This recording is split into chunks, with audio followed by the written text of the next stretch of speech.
I'm Joe Rich, therapist and social worker in the City of Toronto. I've been asked to say a few words about divorce and telling the kids. I think if you're watching this, you're probably in that spot where you're really thinking seriously about telling the kids. There's a whole bunch of things that we know that can be really helpful. Number one, of course, is to be prepared. It's really important for you to sit down and decide what you're going to tell them together and how you're going to tell them quite specifically. Once you get to that spot, there's a couple of things we know that can be helpful. The number one message has to be, kids, this is not your fault, it's not about you. This is designed to reassure the children and so that they don't feel guilty about the events that are taking place. It's also sometimes helpful to remind them that this is between mom and dad. Even though it affects the whole family, this is actually about mom and dad and between mom and dad.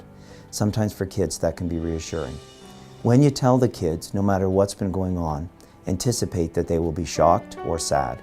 And some people will say, well, you know, with all the fighting and all the things that are going on, I'm sure the kids won't be surprised. The answer is they're surprised. And in that, they may even be shocked. So you need to tell them. The good idea is to tell everybody the same thing in general. Sit everyone down, tell them the exact same thing. And then at the next moment, sit down with each kid individually, and each of the children may have their own questions based on their developmental stages or different things that they've been thinking about or wondering about during the telling. So it's really important to see things in that way. The other thing that we know is that telling is not a singular event. People think of this as telling the kids. The reality is we know from families that they tell their kids over and over again, that at each developmental stage kids want to be told more or something different, and that there's always questions that lead us back to telling kids about separation and divorce.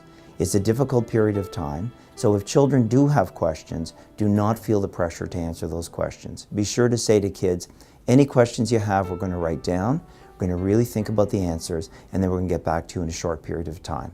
This is a very emotional time, and generally it's harder to think of what you should or shouldn't say, or what you want or don't want to say.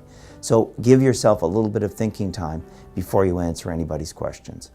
So those are some suggestions for telling the kids. I hope they're helpful. It's Joe Rich signing off.